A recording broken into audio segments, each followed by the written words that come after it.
So we've covered how you fled Vietnam and you landed in the refugee camps in Guam, and then you went to Fort Chaffee, Arkansas, and how community played a large role in that. And then eventually you had to start life in the United States, and of course you had a sense of community there. So how did you feel when, not just you, but you and your wife and your family, how did you feel about going from the refugee camps and then starting life in America? How did you feel about being in a strange land with you and your family? Well, actually, when we stay in the Fort camp, the the pastors also reminded me that I had to come to USA before the fall, so the student could go to school in the fall. So I decided to leave the camp. And when we arrived we went to Orlando, Florida, from Fort Chaffee, Arkansas. Well, it was very, new to us in this land because we have not been in USA. We just went to the camp only. We didn't go to the city. We didn't know what the city looked like. We just look in the pictures only. So when we arrived at the airport, all the members of the church and the pastors of the Baptist church came to the airport to greet us. We were very impressive that the American and the church helped us a lot. They took our family from the airport to the house, and they had a lot of food for us to eat, American food. And you had mentioned earlier, much earlier in the interview, about teaching English and your education. Can you tell us how your education helped you, your formal education? Can you kind of go into that again? It helped you blend into America, the U.S. Yes, I was lucky that I knew English before I came to America. It was not hard like other people. Most people did not know English, so they had very hard time when they came to the USA. They could not communicate, so it was very hard. But for me, I felt very confident that I could work, I could communicate, could talk to people. So I tried to help my wife and my children to learn English too. And when you came to Orlando, where did you live? Did you have a house? Did they provide you a house? Thank you. The church rented an apartment for us to live, to stay. And at that time, the government gave us some money every month, for, to pay for the rent. So the church also helped us to pay for some rent too. We stayed in the apartment for a long time, 2 to 3 years. And how did you get a job? Yes, first of all, the church, the pastor at the church knew a lot of people. So first he told me to get a job at the landscaping. Then I worked there in August, starting in August 1st, I believe, August 1st. I worked there in Orlando at that time. The summer was very hot. Yeah.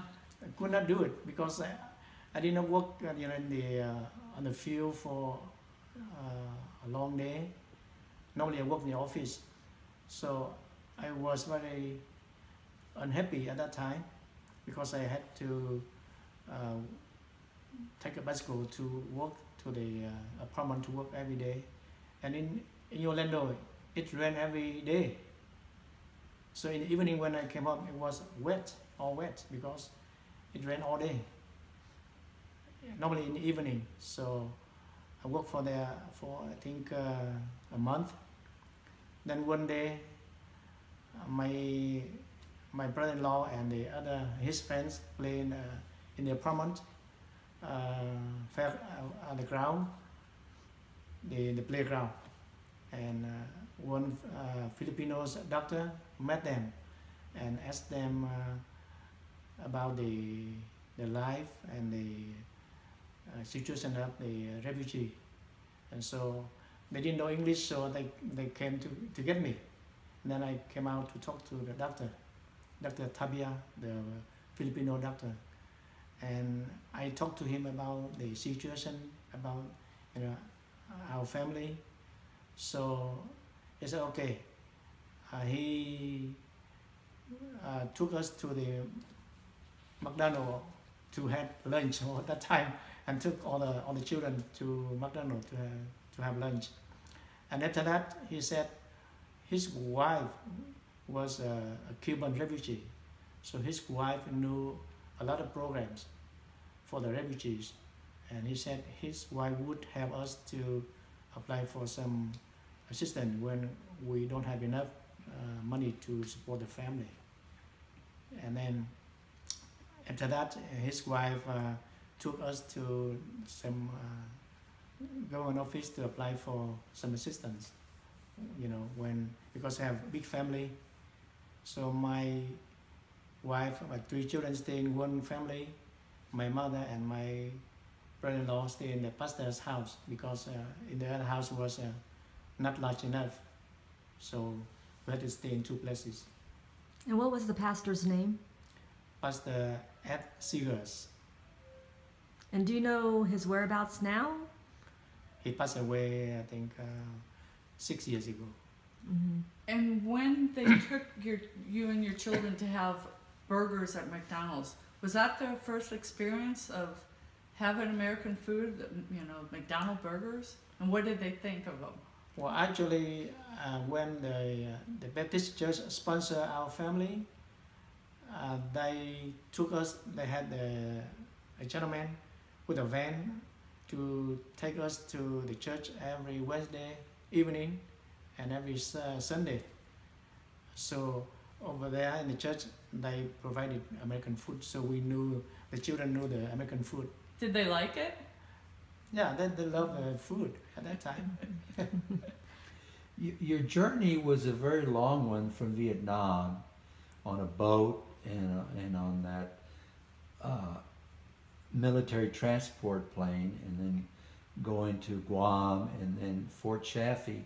It was a very difficult journey. When did you feel that your life in America was going to be okay? You obviously knew English, and you were better off than a lot of the other refugees, but when did you feel that life in America was going to be okay and this is home? Well, it was very hard the first few years when we came in 1975. We didn't have a car. We didn't have. Luckily, when we arrived to the Orlando, Florida, the State Department sent me a check. It's a final check for.